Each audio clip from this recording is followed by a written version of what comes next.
Alhamdulillah rabbil alamin wa syukurillah wa nikmatillah wa la haula wa la quwata illa billah. Pemirsa Kafa Channel yang senantiasa dirahmati Allah Subhanahu wa taala. Alhamdulillah kita masuk ke diskusi session yang ketiga, masih bersama rubrik cangkruan bareng saya Tak Selamat, membahas persoalan yang krusial. Sudah dua pembicara kita yang luar biasa telah memberikan perspektif kepada kita. Saya kira bangunan argumentasi yang disampaikan oleh beliau berdua cukup memberikan penguatan perspektif bahwa memang ada satu dilema penerapan hukum yang dilakukan jika ini memang benar-benar disandarkan kepada tafsir terhadap hukum-hukum yang ada sekarang, melepaskan diri dari seluruh dugaan pretensi politik.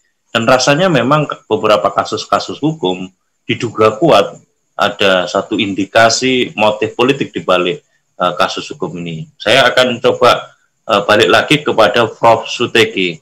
Prof. Suteki masih monitor, Prof? Yes. Ya, Prof. Coba Prof diulangi, Prof. Tadi equality before the law tersisa juga. Tadi Prof juga nyampaikan secara tersirat bahwa ada motif politik juga. Malah tadi secara vulgar Dr. Abdul Khair Ramadan dan mengingatkan, ya sudahlah, ini kita ini tahulah manuver-manuvernya. Bu ya yang elegan gitu loh kalau mau main. Kan HRS ini kan kita juga ngerti bahwa beliau adalah public figure yang sekarang dinanti-nanti oleh umat dengan revolusi akhlaknya. Saya kira revolusi akhlak kan padanan dengan revolusi mental kan. Referensi hasanah intelektual di negeri ini kan harusnya diapresiasi sebagai seorang muslim, apalagi revolusi akhlak itu kan nomenklaturnya sesuai dengan ajaran Islam. Seperti apa, Prof Suteki melihatnya ini? Ya, prinsipnya sebenarnya hukum itu kan juga bisa dipandang sebagai produk politik. Maka ketika misalnya sistem pemerintahan negara itu lebih mendasarkan pada penggunaan kekuasaan dibandingkan dengan hukum, boleh jadi hukum yang diterapkan, mulai diciptakan sampai diterapkan itu, dalam tanda kutip ya, dikangkangi oleh politik. Maka ada sebuah teori yang dikemukakan oleh Brian Tamanaha itu, ketika pemerintah suatu negara itu menggunakan peraturan hukum itu sebagai alat untuk melegitimasi kekuasaannya, maka di situ disebut namanya negara hukum, tapi dengan tipe yang paling tipis. Ya, dikatakan sebagai the thinnest rule of law. Nah, itu ceritanya begitu. Itu ketika pemerintah negara, ya, terutama pemerintah dalam hal ini, menggunakan hukum itu sebagai alat untuk melegitimasi kekuasaan. Jadi prinsipnya, pokoknya saya bertindak, yang penting ada peraturan yang membackup. Nah, peraturan yang membackup itu lebih cenderung bagaimana untuk penyelamatan sebuah kekuasaan. Nah, terkait dengan ini yang tadi saya katakan, ada dalam perspektif law and society itu ada diskriminasi dalam penanganan. Paling tidak misalnya ini belum, itu berarti ada diskriminasi gerak cepatnya. Ada yang sangat cepat tindakan untuk memproses, ya, mulai memproses ya bahasanya ya, memproses mulai dari menyelidik sampai nanti kemungkinan ada penyidikan. Ada yang kemudian dalam artian ini bisa dikatakan slow, ya, slow, tidak gercep tapi slow. Saya nggak tahu apakah nanti diproses apa tidak itu loh. Misalnya yang tadi saya sebut di Pekalongan, ada seorang kiai juga yang mengumpulkan, saya kira tidak hanya ratusan tapi juga ribuan orang ketika Maulid Nabi kemarin. Ya kan ada. Lalu ada ormas yang juga ribuan, ya, 999 orang atau bagaimana itu yang berkumpul. Juga terjadi pelanggaran atau ketidakpatuhan terhadap protokol kesehatan. Lalu di Pilkada jelas, di Solo udah tersiar. Kemudian yang di Medan juga tersiar, di daerah lain, di Brebes, di Cirebon, kalau nggak salah di Cirebon ya, yang terjadi juga, di Tegal juga, itu kan banyak sekali, di Klaten juga terjadi. Kalau ngomong soal pelanggaran terhadap protokol kesehatan dan itu dibingkai atau tidak dengan PSBB, yang penting itu dalam tindakan kekarantinaan kesehatan, itu sebenarnya hukumnya sama. Kalau saya memang dalam hal ini agak berbeda dengan Bang Khoir ya. Jadi ketika tadi undang-undangnya jelas, Kepresnya sudah menetapkan bahwa COVID-19 itu sebagai kedaruratan kesehatan. Kemudian karena kita nggak memilih kekarantinaan, karantina maksudnya, bukan kekarantinaan ya, karantina wilayah, lockdown taruhlah begitu ya, tidak memilih lockdown, maka yang dipilih adalah PSBB, dan PSBB sudah ditetapkan dalam Kepres nomor 11 tahun 2020. Lalu kemudian diterjemahkan lagi di dalam Peraturan Menteri nomor 9 tahun 2020. Nah, di situ tadi yang disebut oleh Bang Khoir tentang kerumunan, bagaimana macam-macam itu ada di situ, Bang. Itu di lampiran dari Permen nomor 9 tahun 2020. Memang saya cari menemukan untuk sekian orang itu tidak ada, tapi ada kata-kata kerumunan, pembatasan kerumunan, lalu pemakaman harus maksimal dihadiri oleh 20 orang, itu ada di lampiran dari Permenkes ya, Permenkes nomor 9 tahun 2020. Nah, kalau soal yang persoalan diskriminasi ini loh yang saya persoalkan ini. Kalau memang mau semua diproses ya, menyandarkan pada Undang-Undang nomor 6 tahun 2018 dan turunannya, karena ketika undang-undang itu mendelegasikan dalam bentuk permen, ya berarti itu permen itu bisa kemudian dijadikan sebagai acuan gitu loh. Karena ini kan ada nih pasal 49 ayat 3 misalnya. Itu kan menyebutkan bahwa penetapan mengenai PSBB dan karantina wilayah itu dengan oleh menteri. Nah, menteri menetapkan, kemudian memberi petunjuk di situ. Itu berarti sudah didelegasikan dari undang-undang gitu loh.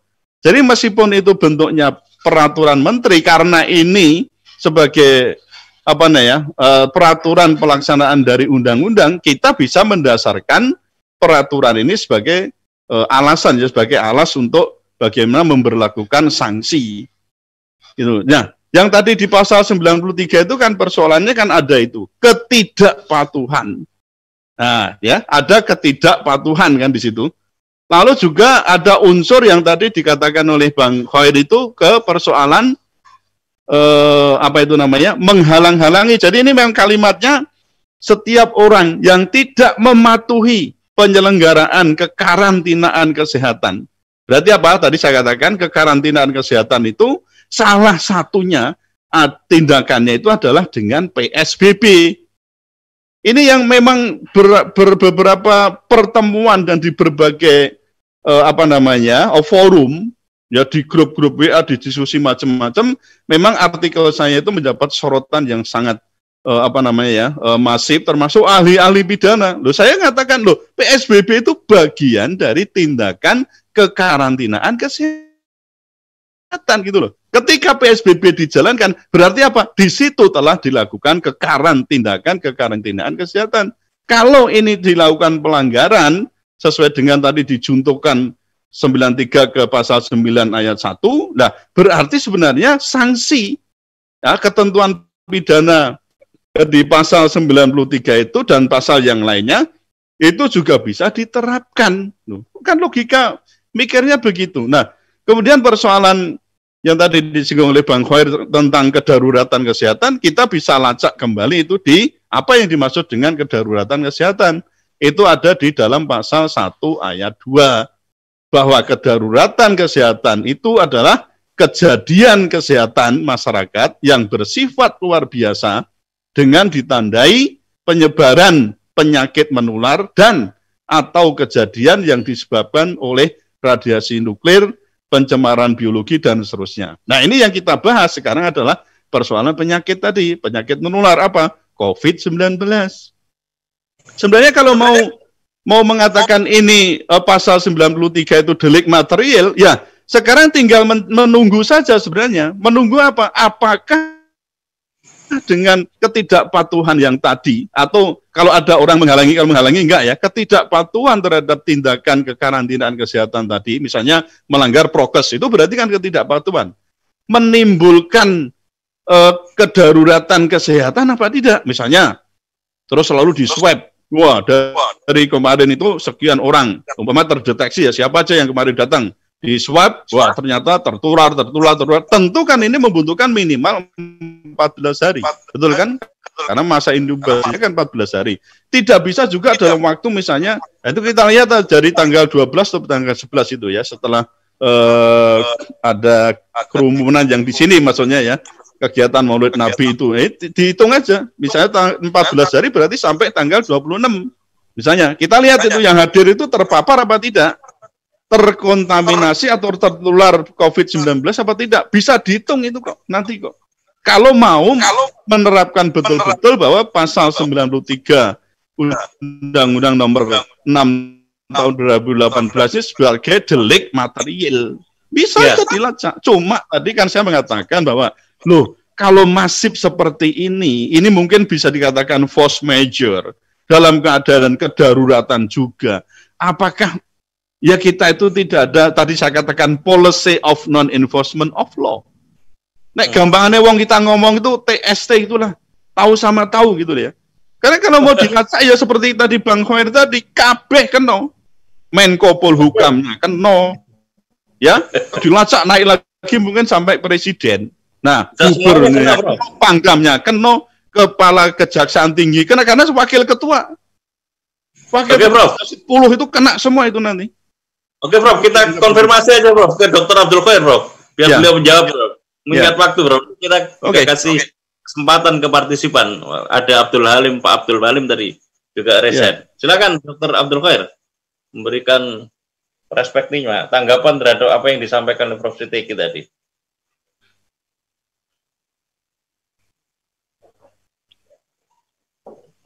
Masih mood, Zat? Masih mood, Zat?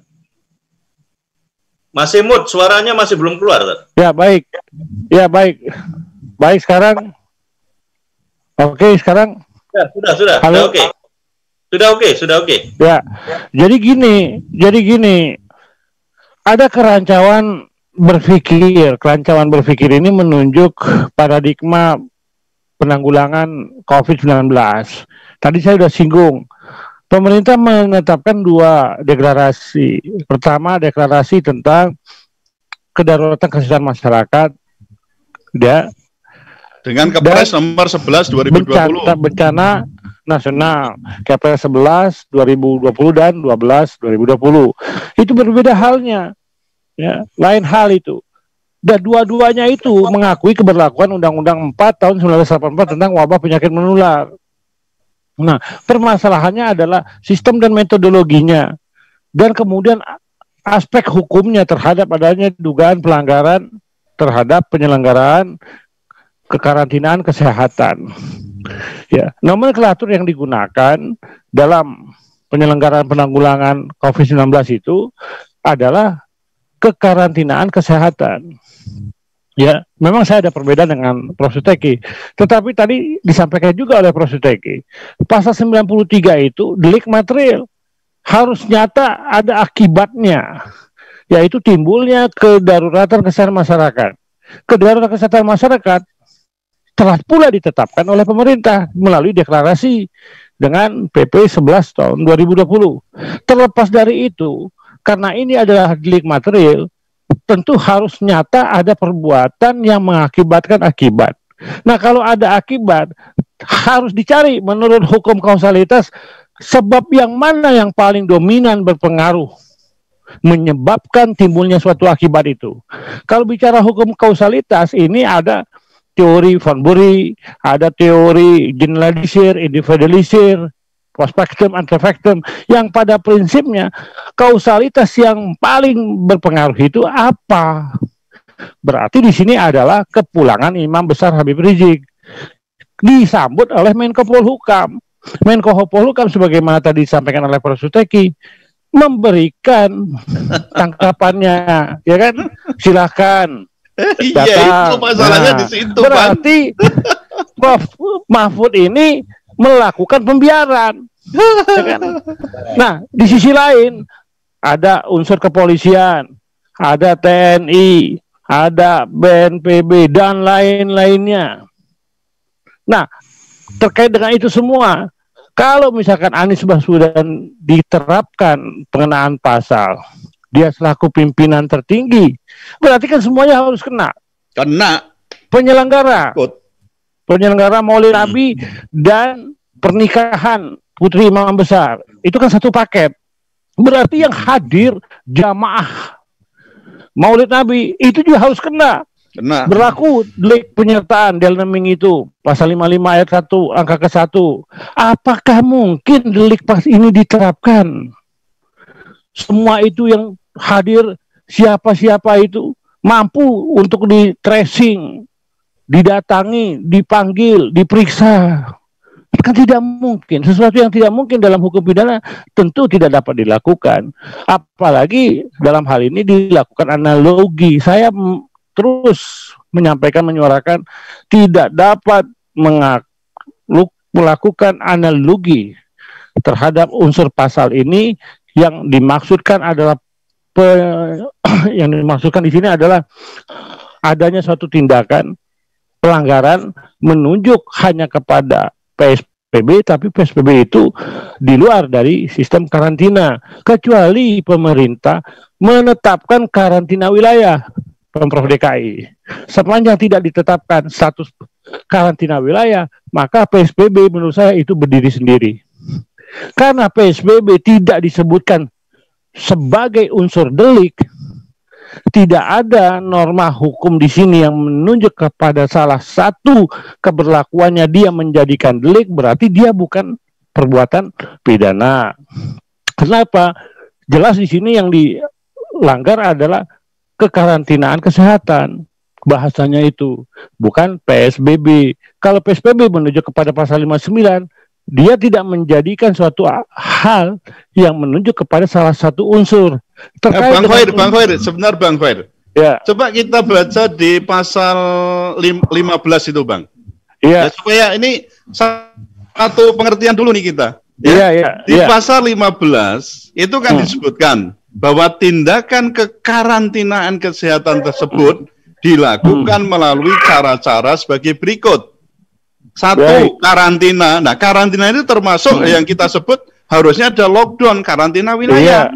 Karantina wilayah. Yang kedua adalah pembatasan sosial berskala besar, PSBB. Gitu loh, Bang. Jadi PSBB ini termasuk rezim tindakan kekarantinaan kesehatan. Gitu loh, Bang. Ini yang harus kita pegang dulu, karena selama ini orang memang beda antara PSBB dengan karantina wilayah. Benar. Tapi kan karantina wilayah dan pembatasan sosial berskala besar ini kan termasuk tindakan kekarantinaan sebagaimana yang dimaksud dalam pasal 93 gitu loh Bang. Itu yang saya pegang Jadi bukan nomenklatur penanganan nomenklatur hukum itu berakar dari penanganan pandemi yang poros penanganannya ada 3. Lockdown, social distancing, sama herd immunity itu. Nah, itu mau dipakai di mana? Wong kita itu pakainya pasal 15 Undang-Undang Kekarantinaan Kesehatan. Makanya gitu. Saya dari awal menyatakan ini ada kerancuan paradigma. Ya, dalam PP disebutkan itu pengaturannya lebih banyak kepada PSBB, betul, karena memang itu yang dipilih pemerintah adalah PSBB gitu loh. PP nomor 21 itu PSBB, sehingga turunan ke bawahnya itu mengatur tentang PSBB, bukan karantina wilayah. Nah, permasalahannya apakah dapat kita perluas makna PSBB itu menjadi bagian daripada sistem karantina wilayah, menunjuk kepada keberlakuan pasal 9 junto pasal 93. Tetapi itu karena ditetapkan di pasal 15 itu bagian itu disebut ke karantina wilayah, karantina kesehatan itu. Nah, terlepas dari polemik ini, yang jadi masalah adalah istilah yang sekarang muncul, kerumunan. Kerumunan disebutkan dalam peraturan menteri atau putusan menteri. Ya, peraturan menteri, Bang. Undang-undang tidak dikenal istilah kerumunan, sehingga dia tidak bisa menjadi unsur delik, baik dia sebagai elemen apalagi bestandil, karena tidak secara ekspresif verbis disebut dan tidak pula menjadi unsur yang terbenih. Kalau kerumunan itu dianggap sebagai suatu perbuatan yang melawan hukum, apakah mampu kerumunan itu diterapkan dalam pasal 9 junto pasal 93 sebagai unsur yang terbenih, sebagai elemen dari pasal akuo? Kalau kerumunan ini sebagai suatu sifat yang melekat padanya sifat ketercelaan dan melawan hukum, whether legit, apa landasan berpikirnya, apa landasan teoritisnya dalam konteks hukum pidana yang melarang adanya analogi itu loh, karena tidak dikenal istilah kerumunan itu dalam regulasi tentang undang-undang penanggulangan wabah penyakit menular. Nah ini kan ada keraguan berpikir. Iya betul. Tapi kan itu diatur dalam peraturan menteri dan peraturan menteri delegasi dari undang-undang itu loh. Iya Prof, tapi menjadi masalah peraturan menteri itu tidak bisa mewakili sebagai unsur delik dalam proses bekerjanya hukum pidana, kan itu masalahnya. Iya. Kan tidak mungkin peraturan menteri menjadi unsur delik dalam proses bekerjanya hukum pidana yang harus menunjuk keberlakuannya pada jenis peraturan perundang-undangan dengan predikat undang-undang itu. Oke, Dr. Abdul Qadir sama Prof. Suteki ditahan. Ini kita beri kesempatan dulu satu orang partisipan untuk memberikan perspektifnya supaya kita bisa ada perspektif yang lain. Dr. Abdul Halim bisa siap. Perspektifnya, Dokter. Silakan. Terima kasih. Assalamualaikum warahmatullahi wabarakatuh. Waalaikumsalam. Waalaikumsalam. Hormat sama guru saya Prof. Suteki dan Dr. Abdul Hair yang kemudian sempat chat ya, alhamdulillah bisa bertemu di sini nih. Saya banyak sependapat dengan Abdul Khair Ramadan tentang ini. Memang di awal-awal pun saya menulis tentang hal tersebut di atas, yang intinya bahwa pemerintah ini tidak konsisten dan tidak serius melakukan penanganan COVID ini dengan peraturan perundangan. Dalam wabah ini kan sebenarnya ada 3 undang-undang yang dipakai. Ya, pertama Undang-Undang Nomor 4 dari 1484, kemudian Undang-Undang Nomor 6 tahun 2014, kemudian Undang-Undang Nomor 21 ya wabah tentang wabah di undang-undang di tahun 19 ya. Nah, dari hal ini pemerintah itu kita dari segi kesehatan pun sudah meminta bahwa yang utama adalah penggunaan undang-undang secara utuh. Jadi ada karantina, ada PSBB, karantina itu ada karantina wilayah, karantina rumah sakit, karantina yang lebih kecil lagi. Tetapi setelah dikeluarkannya PP nomor 21 tadi, pemerintah hanya memilih satu opsi saja, yaitu PSBB. Bahkan waktu itu Presiden mengatakan bahwa kalau misalnya ada daerah yang melakukan karantina, pasti akan saya jewer atau apa, karena itu melanggar hukum katanya. Nah, berarti karantina itu dihilangkan atau istilah dulu lockdown itu tidak mau dina.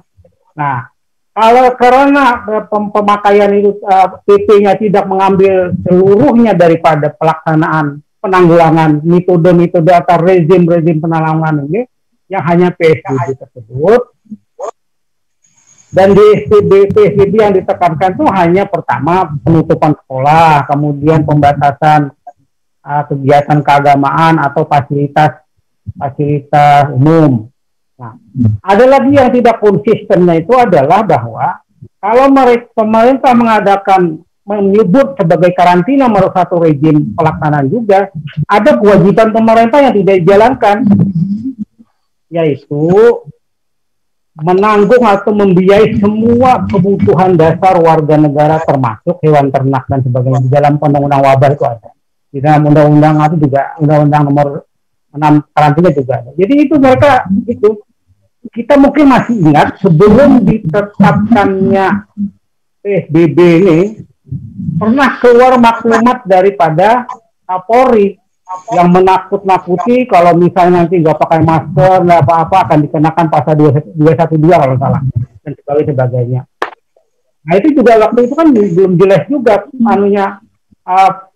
PP-nya belum keluar, kemudian akhirnya sekarang lagi waktu itu masih ingat juga menggunakan istilah bahwa salus populis suprema lex esto ditetapkan, tapi ternyata enggak juga. Nah, jadi itu. Nah, di dalam makanya waktu itu keluarlah, karena angka kejadian COVID terus bertambah-tambah, banyak pemerintah daerah, kemudian gubernur, wali kota, bupati mengeluarkan perwali atau perbub atau perwali, perbub, pergub tentang penanganan protokol kesehatan ini dengan memberikan sanksi istilah mereka adalah sanksi administratif, tapi akhirnya denda.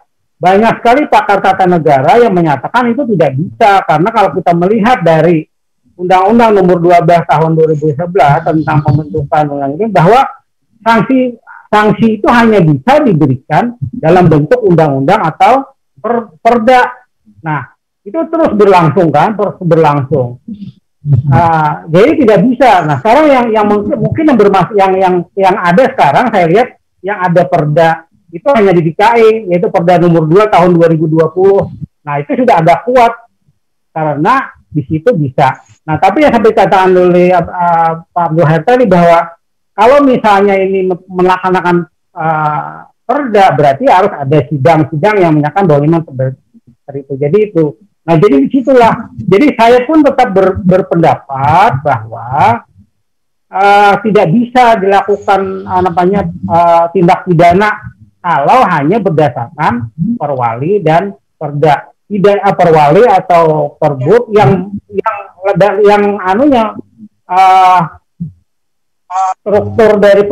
struktur dari hierarkinya kan undang-undang ternyata nggak dipakai semua, tapi hanya menggunakan APP dengan PSBB. Kemudian protokol kesehatan dijelaskan dalam Permenkes dan sebagainya. Dan kita ingat juga pada waktu itu instruksi nomor 6 pun juga mengeluarkan tentang penerapan protokol kesehatan dan dimintakan kepada wali kota dan gubernur untuk memberikan sanksi. Ada yang aneh waktu itu, awalnya perwali perbub itu membentuk sanksi denda administrasi, ada yang 100, 250, tapi di instruksi presiden tidak ada lagi itu. Hanya melihat memberikan sanksi sesuai dengan kearifan itu. Nah, jadi disitulah sebenarnya saya mungkin berpendapat juga dengan perspektif dan sependapat dengan Bang Abdul Khair bahwa memang tidak bisa diterapkan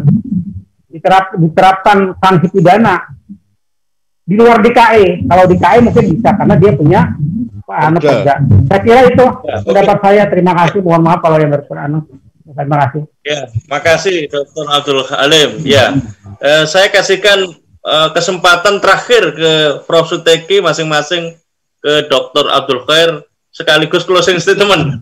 Monggo Prof. Suteki. Ya, nggak masalah. Lanjut. Prinsipnya sebenarnya saya ini kan hanya secara berbicara dari sisi normatif ya, dari sisi logika berpikir juga. Saya juga pakai logika hukum, jadi itu saya pakai itu. Nah, prinsip itu sebenarnya bisa. Cuma tadi saya mengatakan tidak semua pelanggaran, kejahatan dan seterusnya itu mesti dihukum. Karena memang secara teoretik ada policy of non-enforcement of law. Ini yang harus kita pegang. Nah, terkait dengan kejadian yang di DKI itu ya, itu saya kira kalau mau diterapkan semua, ya kita pakai equality before the law dan prinsip non-diskriminatif. Semua kena. Nah, kalau misalnya ketua satgasnya itu Bang Anies ya, gubernur DKI itu kena, berarti wakilnya bagaimana? Lalu yang saksi-saksi yang di bawahnya bagaimana? Karena ada unsur kelalaian juga kalau begitu. Ya, jadi mestinya menurut saya justru ketua satgas itu kan memanggil Kapolda. Pak Kapolda ini gimana kok terjadi begini-begini? Kan mestinya begitu kan. Lah malah kebalik. Yang Pak Anies yang kemudian dipanggil oleh Kapolda, dalam arti di sini dipanggil oleh reskrimnya ya untuk dilakukan penyelidikan. Itu kan kebalik menurut saya. Nah, jadi kalau mau ditindak, tindak mulai dari Menko Polhukam yang tadi sudah dikatakan oleh Bang Khair juga bahwa ini kalau begini ya mulai dari yang melakukan izin, membiarkan untuk terjadinya penjemputan sampai kemudian ditarik sampai pada persoalan kerumunan di saat pernikahan dan Maulid Nabi itu ya harusnya semua dikenakan itu. Dan menurut saya itu tidak mungkin ketika jumlah sekian ribu, sekian juta mau dikenakan. Nah, kemudian yang terkait dengan persoalan politik, Mas Slamet, saya kira memang betul. Kalau mau menegakkan hukum secara taat asas, ya tolong dipisahkan dari unsur-unsur politik itu. Meskipun itu kadang sulit. Tapi kalau mau ini berdasar Indonesia negara hukum, ya tolong betul-betul pakai hukum. Termasuk misalnya siapa yang harus menurunkan baliho. Jadi, ini kalau kita mendasarkan Indonesia negara berdasar hukum, ya kalau Indonesia berdasar negara hukum, ya jangan melampaui kewenangannya gitu. Itu tugas Satpol PP kok. Lalu yang lain itu mengikut-ikut itu untuk menurunkan itu kan menurut saya ini tidak berdasar pada hukum, meskipun mereka atau beliaunya itu berdalih bahwa ini Indonesia kan negara berdasar hukum, tapi sebenarnya sedang tidak taat pada hukum. Nah itu yang kita itu bolak-balik begitu, Mas. Nah, kenapa bisa terjadi begitu? Karena kita mengedepankan kekuasaan dibandingkan dengan aspek hukum. Mungkin orang bolehlah bilang salus populi suprema lex exto. Jadi keselamatan rakyat itu adalah hukum yang tertinggi, tapi tidak boleh juga menabrak-nabrak. Ya, nah itu sebagai titik akhir, ya, Bang. Saya kira kita harus arif bijaksana juga. Kalau memang kita dalam hal berhukum itu boleh kok kita melakukan pardon, ya, permaaf. Ya, itu saya kira. Assalamualaikum warahmatullahi wabarakatuh. Terima kasih. Waalaikumsalam warahmatullahi wabarakatuh. Silakan Dr. Abdul Khair bisa menyampaikan closing. Saya sepakat dengan Prof. Suteki. Kalau diterapkan hukum ini tentu berdasarkan kepastian hukum yang adil. Itu yang menjadi aksiologi hukum kita. Menunjuk kepada aksiologi kepastian yang hukum yang adil. Hukum itu harus pasti dalam proses bekerjanya hukum tahap prosedural yang menerapkan prinsip-prinsip keadilan. Ya, keadilan di sini secara substansial, secara equal, tidak boleh parsial. Ya.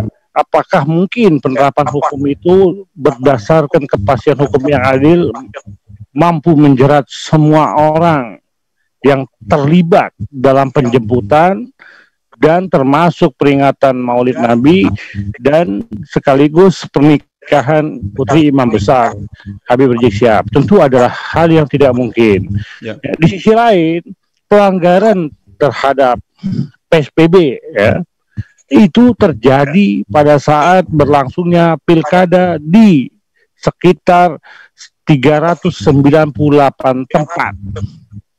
Nah, ini tidak dilakukan, tidak dilakukan, tidak diterapkan. Dan ini tentu adalah suatu hal yang berbeda penerapannya. Diskriminatif. Ya, ada faktor diskriminatif. Nah, di sini pasti dapat kita katakan ada faktor-faktor kepentingan tertentu terkait dengan penerapan hukum protokol kesehatan.